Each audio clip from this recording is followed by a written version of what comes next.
Voici mes conseils en nutrition pour être bien dans son assiette. Et le sujet aujourd'hui, l'importance de se donner des rythmes, autrement dit de respecter nos rythmes naturels. Première chose, respecter des heures de repas.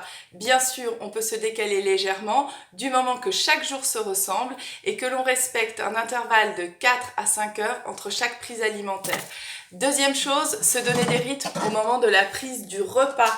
Une entrée, un plat complet, un dessert et tout ceci bien rythmé, on prend son temps et on peut aller jusqu'à 5 composantes afin d'avoir un apport alimentaire plus diversifié, du cru et du cuit et un équilibre plus intéressant. Et enfin, troisième astuce, on se réservera les aliments les plus nourrissants pour le début, milieu de journée bien entendu et les aliments les plus légers, pour autant très rassasiants, pour la fin de journée. On bouge au maximum, on respecte son rythme de sommeil et tout ceci pour rester bien chez soi. Le télétravail est une nouvelle organisation pour beaucoup et ça peut être déroutant voire stressant.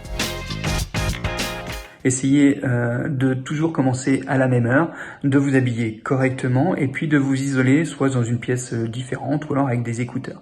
Bien sûr, aménager son poste de travail correctement est primordial. Et puis aménagez-vous aussi des temps de repos, des temps de relaxation, voire de sport. En tout cas, levez-vous toutes les 30 minutes pour marcher un petit peu. Vous avez aussi les exercices de décontraction visuelle, comme regarder au loin toutes les 20 minutes pendant 20 secondes, ou alors suivre de son regard son doigt qui s'éloigne et qui se rapproche, ou regarder son doigt et puis l'autre à différentes distances pendant une dizaine de fois, et puis vous revenez. Vous avez aussi l'exercice de palming, en mettant vos paumes de main sur vos globes oculaires, et puis masser aussi vos tempes, votre front, vos cervicales, voire faire même des petits tapotements de ce genre. Voilà, tout ça pour rester bien chez soi.